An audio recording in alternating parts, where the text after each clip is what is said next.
Okay, let me do some reminding of you. Shh. Where we were last time we were together. Sorry, pulling your conversations this direction. We've basically rolled, so you understand, on the study guide, we're down in here of this process of actually making urine today, right? And we're going to show, got little pieces to help reinforce some of the anatomy, but then we're going to talk about the how, the why pieces, okay? So let's talk first about actual anatomy pieces. I put up some video links for you. I'm going to show you a couple little pieces of video pieces today, giving you a little more detail about how the structure and how the function of these pieces work. This, I think, is a fairly cool video because it is 3D. I should have closed these windows a little more, I guess, because it's bright. Looking at the 3D structure of the kidney, of the nephron in particular. So let's do some playing here. I'm not sure how this is going to work on the recording, but we'll see how it works. In human beings consists of a pair of kidneys. A magnified view of the longitudinal section of kidney shows two prominent regions, a cortex and a medulla. I'm pausing. Remember yesterday I had a little difficulty remembering which was which. Cortex, outermost, the medulla, the innermost. Okay, the medulla sounds like the middle, right? Easy way to remember. As we zoom into the cortex region. So you'll hear her pronunciations are different than the way I'm pronouncing it. I've heard it pronounced lots of different ways. The medulla is always how I've heard it pronounced. There are a number of things that she'll say that are different than what we've pronounced them. It shows the presence of numerous nephrons. Each nephron has a Bowman's capsule, a proximal convoluted tubule, a loop of Henle, a distal convoluted tubule that leads to a collecting duct. I'm pausing. What did we call the Bowman's capsule? It starts with a G, yeah, not the glomerulus. Glomerular capsule. Okay, again, the same thing. You'll hear a number of different terms for these same pieces. The Bowman was the guy who first found these. Okay, and the same thing, loop of Henle. What did they call that? What did we call that? The nephron loop, right? So again, these are just the people who actually discovered these things. They were named after them for many years, and they start moving away from that after a while. I just don't want you to be confused what we're speaking of. Bowman's capsule, proximal convoluted tube. Remember, proximal means closest. Convoluted means all messed up. Tubule means tube, right? So it's the close messed up tube, then the loop, and then the far messed up tube. Okay, keep going. Nephrons are convoluted in the cortex region and straighten out as loops in the medulla region. I'm pausing again. This is an important piece, and you'll see that in the next video, in the next conversation we have, that tells you why the most of the nephron is up here in the cortex, but this loop of Henle goes down into the medulla. And you'll see there's a reason for that. It has to do with bringing water and wastes and electrolytes in and out of this loop. We'll talk more about this.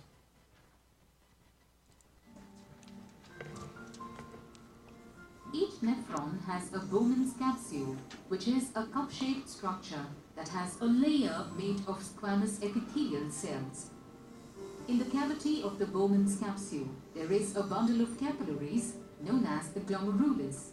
The blood vessel entering the Bowman's capsule is known as the efferent arteriole and is thicker than the blood vessel exiting the capsule, which is thinner and is known as the efferent arteriole. The Bowman's capsule... Sorry, I'm pausing. So again, the capsule, the glomerular capsule, is that start of the tubule, right? It's collecting the stuff that comes out of the glomerulus, right? Whereas the glomerulus is this actual little bundle of blood vessels. Are you with me? It makes like this little blob of blood vessels. And the artery coming into it is afferent, the one coming out is efferent. Again, these are terms we've used before. And the glomerulus together form the Malpighian body, which we have not talked about at all. Don't worry about that. Convoluted tubule, PCT, on the inner side. This tubule is lined by a brush-bordered epithelium with numerous microvilli. This PCT leads into the loop of Henle, which lies in the medulla region. It is U-shaped and has a descending limb and an ascending limb. This further leads into the distal convoluted tubule, which is again seen in the cortex region, and it finally joins the collecting duct.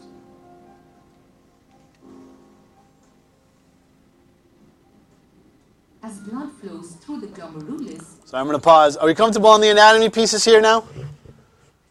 So, glomerulus, that's fed by two different blood vessels, right?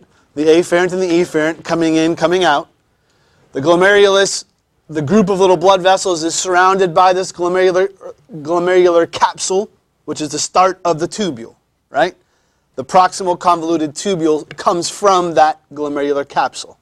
It wiggles all around and then drops into the descending loop and the ascending loop, right? Or limb.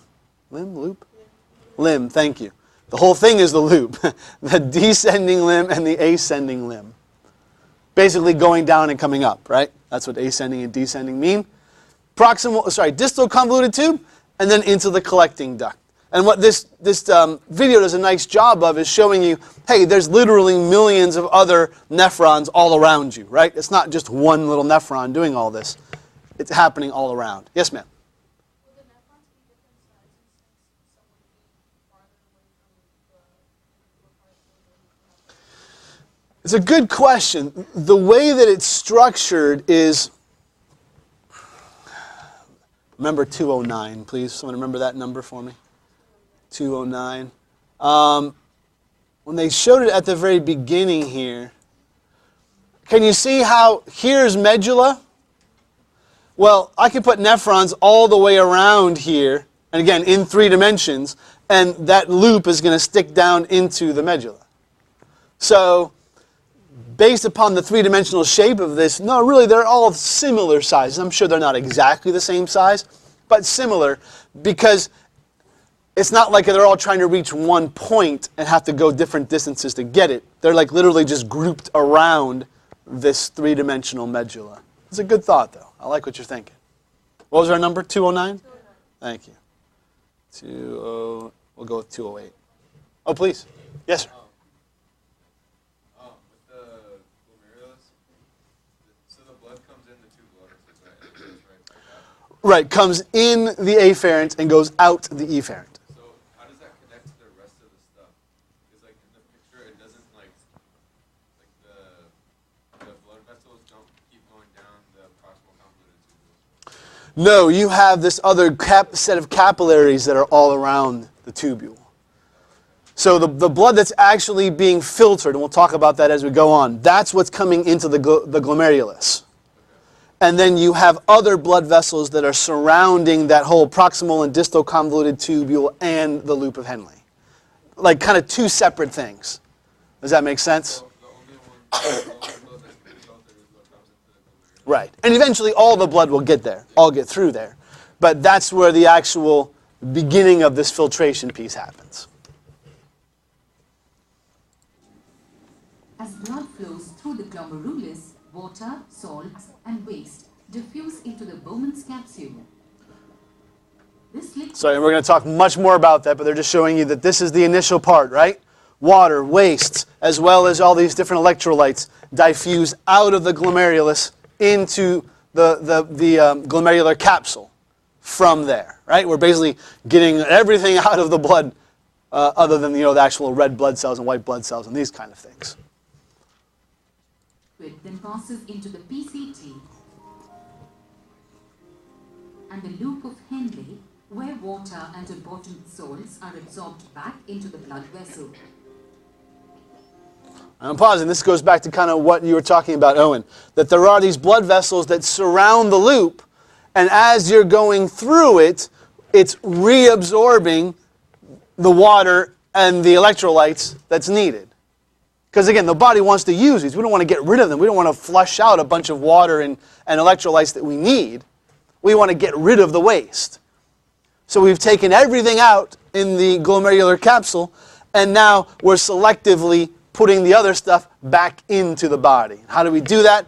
By having it diffuse through that loop into the blood vessels, the capillaries that surround it. Yeah, yeah, again, it's a very thin epithelial cell, yeah.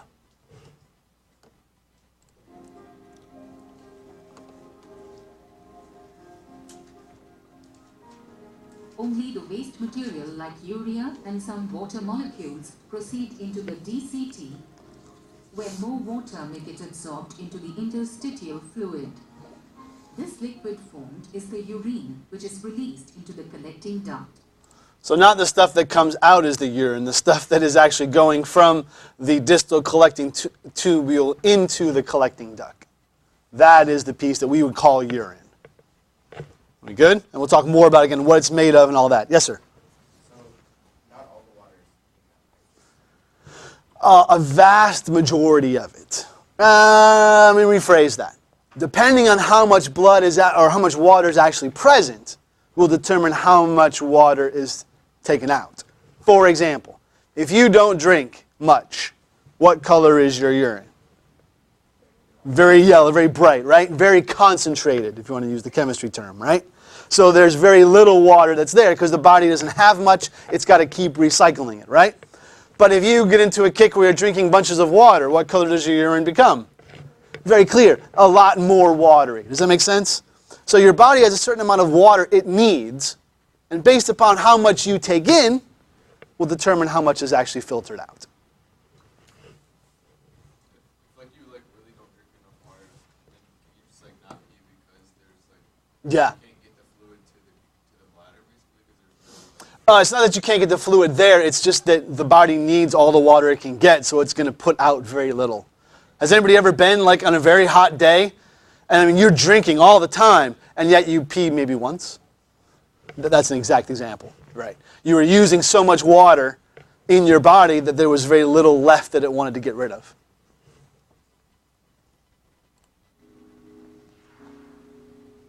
This finally trickles through the kidney into the ureter, which helps the passage of urine into the urinary bladder.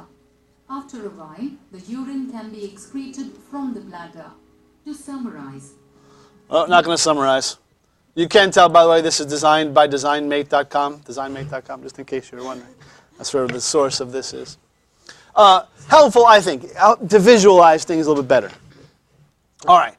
I want to play, and I'm very hesitant because I don't necessarily want to just play you a whole video here, but I think there's some very good pieces that Hank is talking about here in this video, dealing with how we get the certain pieces in and out. Question before we go? just real quick, how long does it take from getting to the glomerulus to getting back to the collecting duct? It's a good question. I don't know the answer to that. I know as far as volume-wise, we're talking about that 180 liters per day. How quickly that moves, I'm not sure. Yeah. If you find something, let me know. I'd be very curious. All right. So again, what I want you to pay attention to here is he's going to give some good instructions, some good details about how you're moving out specific things, where they move out, and how they move out. That's what I want you to focus on. A little bit of review anatomy-wise. I didn't think that was a bad thing for us either. We've been spending a lot of time lately talking about eating, digesting, and metabolizing food. And those are some of my favorite things in the world. It's been a really great time. But as with all good parties, or brunch buffets, in the end, we're left with a mess. And I'm not talking about spilled beer and Dorito crumbs. I'm talking about toxic levels of garbage that need to be cleaned up before they kill you. In your body, a lot of the cleanup that comes after metabolism is handled by the liver, which plays a tremendous role in directing dead cells and leftover chemicals to the digestive and urinary systems. So your liver can't actually escort waste out of your person. Your lungs can lend a hand exhaling carbon dioxide, and of course your colon will eventually poop out unusable stuff and old cell parts. But much of your chemical waste still needs to be sorted and disposed of, so one system steps in to back cleanup, and that is your urinary system. This system, and specifically your kidneys, does all sorts of important homeostatic stuff like regulating your water volume, ion salt concentrations, and pH levels, and influencing your red blood cell production and blood pressure. But its main... So I'm just always like half a second too late. Functions, right? We talked about these yesterday, but of the big pieces of the system, here are your big functions of your urinary system, right? regulating that water volume concentrations, which means electrolytes talking about, right? As well as pH, that's basically chapter 18. Okay? And then again, the red blood cell production, blood pressure through these adrenal glands up top here, as well as the hormones they're producing themselves. Cell production and blood pressure. But its main purpose, what we're going to be focusing on for the next 2 lessons, is how it filters toxic leftovers from your blood, like nitrogenous waste made by metabolizing protein, and ferries it out of the body. And spoiler alert, this all involves the how and the why and the what of your pee.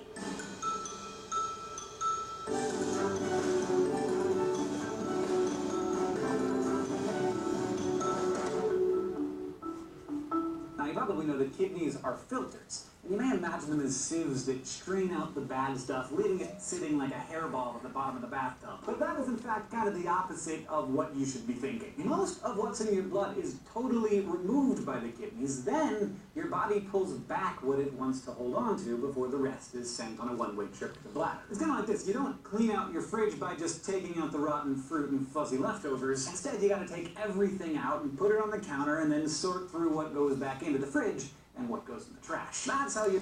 So I think that's a fantastic analogy, because we get this thought of a filter as just being, hey, I'm passively just simply removing the initial part, the bad parts, right?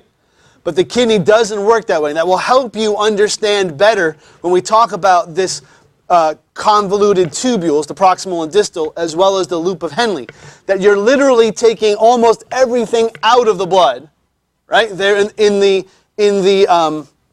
glomerulus, in the glomerular capsule. That's where we're taking everything out of the refrigerator, right? We're putting it in on the counter, i.e. into the proximal convoluted tubule. And then we're going to run it through that whole process to see, hey, what do we keep and what do we throw away? The things we keep, we reabsorb, right? The water, the electrolytes. We cool? Whereas the wastes, the spoiled stuff, we throw away. Good analogy. Your urinary system cleans you up, and it is really good at its job. So this morning, I decided to go the healthy route, and instead of eating my normal breakfast of nothing, I had a big 32-ounce protein smoothie. My digestive system did explain all the protein was hydrolyzed into amino acids, were absorbed by my blood, and sent all of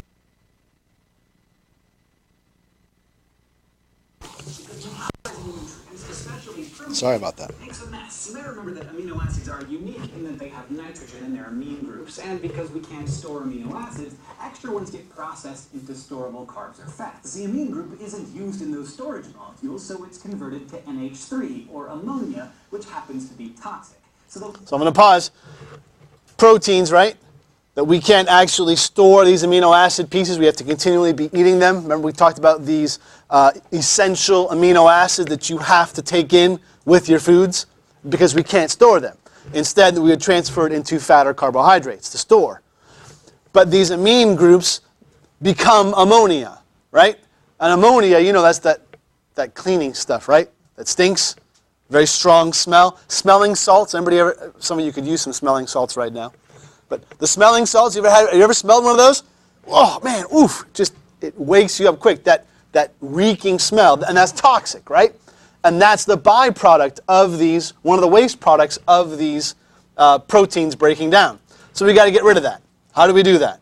The liver converts the ammonia into a less toxic compound, urea, which our kidneys filter out into our pee. Once out of the body, urea can degrade back into ammonia, which is why dirty pee-soaked toilets and cat litter boxes smell like ammonia. Now, this business of taking out the nitrogenous trash is one of the urinary system's biggest jobs. Its other major duty is to regulate the balance of salt and water in your blood, and both of these tasks are processed in the whole system of tubes that is your urinary system. So let's take a look at some basic pee-making anatomy. Your kidneys are a pair of dark red, fist-sized, bean-shaped organs that sit on each side of your spine against the posterior body wall. Kidneys are retroperitoneal, which means they lie between the dorsal wall and the peritoneum. Good view of this, right? Here's your abdominal cavity, right? Where, again, all your intestines and stomach and spleen and all that kind of stuff is. And the kidneys are actually behind them. They're not actually apart. And again, think back to your pigs. You had to kind of dig through some stuff in the back to get to those guys. That's why. The membrane. Sorry? Sure. Yeah, it's like a lining, a sac. Just like there was a sac around the heart and the sac around the kidneys. Same kind of thing there. Yep. And that surrounds the abdominal cavity rather than inside the cavity itself, like your intestines and stomach. Each kidney has 3 distinct layers, beginning with the outermost cortex. Beneath that is the medulla, a set of cone-shaped masses of tissue that secrete urine into tiny sac-like tubules. And finally, the innermost layer is the renal pelvis, a funnel-shaped tube surrounded by smooth muscle that uses peristalsis to move urine out of the kidney into the ureter and into the bladder. Because the kidney's main job is to continuously filter blood, they end up seeing a lot of it. In fact, at any given moment, they hold over 20% of your total blood volume. Oxygenated blood enters the kidney through the large renal arteries, which deliver nearly a quarter of all blood pumped through the heart every minute. That means your kidneys filter about 120 to 140 liters of blood every day. As they enter the kidneys, renal arteries branch many times, ending in tons of little capillary groups. So a kidney isn't just one big filter. Instead, each one is made up of about 1 million twisty microscopic filtering units called nephrons. Structurally and functionally, nephrons are where the real business of blood processing, like pee making, begins in 3 steps: filtration, reabsorption, and secretion. Each nephron can... I'm pausing for a second. I realize this is review, right? But I just wanted to make sure you understand. This is a key point, understanding the different pieces of these nephrons. So bear with us for another minute or two, then we'll get into the good stuff. Consists of a round renal corpuscle that resides up in the cortex, followed... Renal corpuscle, which we were calling this the glomerular capsule, right? Lots of names for the same stuff, right? by a long and winding renal tubule that loops around between the cortex and the medulla. The outer part of the corpuscle is a cup-shaped feature called the glomerular capsule because... Sorry, I apologize, that was a mistake. I forgot that we did mention these two names. They're basically talking about glomerulus and glomerular capsule together. They call the renal corpuscle. It's my apologies. And then the actual outermost piece, this layer would be the glomerular capsule, or the Bowman's capsule in the last video. So my apologies. Loops around between the cortex and the medulla. The outer part of the corpuscle is a cup-shaped feature called the glomerular capsule because inside it there's a whole tangle of capillaries called the glomerulus. That's from the Latin word for ball of yarn, which is pretty much what it looks like. And the other thing... It's a great thing, right? Glomerulus means ball of yarn. Oh yeah, that really is what it looks like, right? This whole tangled mess of blood vessels there. That's from the Latin word for ball of yarn, which is pretty much what it looks like. And the endothelium of these capillaries is very porous, so they allow lots of fluid, waste products, ions, glucose, and amino acids to pass from the blood into the capsule. But they block out bigger molecules like blood cells and proteins, so they stay in the blood and exit through the peritubular capillaries, also known as the vasa recta. And all the stuff that gets squeezed out of the blood into the glomerulus is called filtrate, which is then sent along the elaborately twisting 3-centimeter long renal tubule. Even though it looks like just a tube, it actually has 3 major parts. Somebody asked us yesterday how long this would be. 3 centimeters. So again, you're thinking about something as small as this is, right? That there's literally millions in one kidney. 3 centimeters is a pretty decent size, right? That's just a little over an inch if you stretched it all out. Not too bad. Of which are permeable to certain substances but not others. First is the proximal convoluted tubule, or PCT, which is about as convoluted looking as its name suggests. Then the tube drops into a dramatic hairpin turn called the nephron loop, or the loop of Henle, a term that I like better personally. And finally it ends in the distal convoluted tubule, or DCT, which empties into a collecting duct. All this twisting might make the tubule look like super inefficient, but it actually serves an important purpose, as you might expect. Just like with your small intestines, the long, curly shape of the nephron provides more time and space for it to reabsorb whatever usable stuff it can. And this... Man, I'm just too short, too quick. He's too quick. So again, this is a key point, one of those things in the body, when you see something that's all spoiled up or twisted up and turned up, or has lots of villi or microvilli, you should think absorption. Right?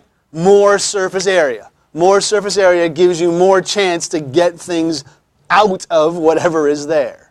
And so that's the point behind this super convolutedness, the twisty turniness. Rather than just going zip, down, up, over, it goes around and around and around and around and around, down, up, around and around and around, and then down. You with me? Absorption. The reason why is for that absorption. Tubular reabsorption. Because remember, we've gotten everything out here in the glomerular capsule. Keep going. More time and space for for it to reabsorb whatever usable stuff it can. And this meandering path also allows the parts of the tubule that are toward the end to have an effect on processes that take place closer to the beginning as they pass each other. Because a lot of the stuff that winds up in the tube are valuable commodities, like ions and glucose and water, and we don't want to just pee all of them out if we can help it. So let's trace the whole process, starting at the top with the proximal convoluted tubule, or PCT. And I'm pausing because this is the piece I want you to really pay attention to. All the stuff we've done so far has been review. This is where you're getting some details about what's actually being moved in the different sections. All right? Here are made of cuboidal epithelial cells with big old mitochondria that make ATP to power pumps that pull lots of sodium ions from the filtrate using active transport. These cells also are covered in microvilli that increase their surface area and help reabsorb much of the good stuff from the filtrate back into the blood. The remaining filtrate... So ions, right? The sodium, as well as you're pulling in water. Just keep going. It passes from the PCT into the loop of Henle, which starts in the cortex, then dips into the medulla before coming back into the cortex. And the form of this loop is key to its function, because its primary task is to drive the reabsorption of water by creating a salt concentration gradient in the tissue of the medulla. It does this mainly by actively pumping out salts in the ascending limb. This creates some very salty interstitial fluid in the medulla, so when new filtrate comes down the descending loop in front of it, water passively flows out and into the super salty interstitial space. Since most of this... Okay, go back here as normal. So, salt is being pumped out here, right? Which is making it more concentrated, right? There's more. If it's more salty down there on the bottom, it wants to pull the water out as it descends. Again, just think that simple osmosis process, right? That water will flow based upon the gradients, the differences between the concentrations of things, right? Osmosis is movement of water, right? So by actively pumping out the salts here into this renal medulla, it causes the water to move out of it. And that water can then be reabsorbed by the blood vessels that are all around here. Does that make sense? So you actually set up, the medulla has a higher concentration of these salty products than the cortex does, which is really the main reason why this loop dips down into the cortex, or into the medulla, and comes back up into the cortex. Does that make sense? Sir? I thought that the water would only come out if there's less water outside. How does that change it? So you can think of it based upon whether the amounts of water that are present, and then water, if there's more water here and less water there, it'll flow that way. But you can also think of it based upon the content of the salt as well. More salt on the outside means that I've got less water on the outside. Right. Mm-hmm. So therefore the water will flow out to it. It's a good point. It's a good question. Are you with me, guys? Again, this is a key point. The reason why it goes down, it has this long tube, is to get down into this renal medulla that has this higher salt concentration. So therefore the water will be pulled out in that descending loop. The super salty interstitial space. Since most of this water is picked up by the blood pretty quickly, the saltiness of the interstitial space doesn't get diluted, so it can keep drawing water out of the next batch of filtrate in the descending limb. You may have, that's a good point. I'll make sure you hear that. Because again, salt is coming out on one end and water is coming out on the other. So you're like, wait, doesn't that just dilute itself? Like, wouldn't those two just cancel out? Well, no, the water is very quickly reabsorbed. Again, remember, those blood vessels, those capillaries are all around that tube, that loop. So very quickly the water is absorbed, the salt stuff stays, so therefore you have more salt in the medulla than up in the cortex. Whew. I've lost a couple of you. We're almost done. To say this is super important because if we peed out all the water that went into our kidneys, we would die of dehydration really quick. But even after all that, we are still only 2/3 of the way through the process. As we move out of the loop of Henle into the distal convoluted tubule and onto the collecting duct, the remaining filtrate is now officially urine. But there's one more component that we have to squeeze the most out of before we excrete the stuff: urea. Even though we think of urea as a waste product, just one more part of that protein shake that has to be dumped, the kidneys actually need it. They use it to ramp up the concentration gradient earlier in the process, making the medulla even saltier for the filtrate that's back there going through the ascending limbs. So, again, that urea plays a role in making the medulla even more salty. Are you with me? More concentrated, where the water needs to come out of the tube, right, to be absorbed back into the blood vessels. So let's see how else we use this urea. The final steps, after the filtrate leaves the DCT, it enters the collecting duct, which runs back into the medulla. And while the salt passively draws even more water out of the collecting duct, some urea passively leaves the urine as well, making the medulla even more salty, and in turn more effective at drawing out water from the ascending limb a few steps back. So there's essentially... I'm pausing. Your phones are buzzing, right? There's the emergency alert. It's just a test. Only a test. No missiles being fired from Hawaii or anything. No, we're good.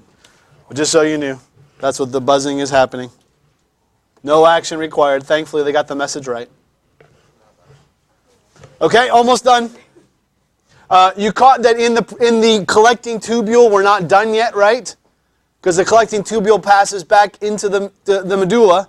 So what comes out then from the collecting tubule? More water, right?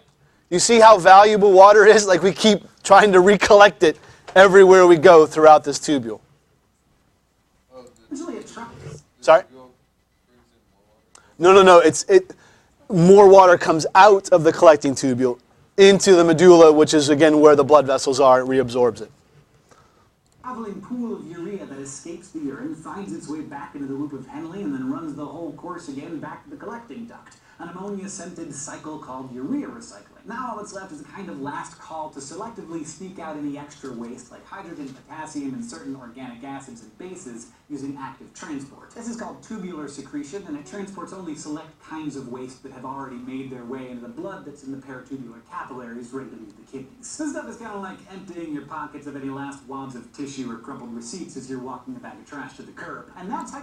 So again, I'll back up just a hair here. That tubular secretion, the last bit, is happening here. Again, in that collecting duct, in the distal convoluted tubule. This last little bit of stuff.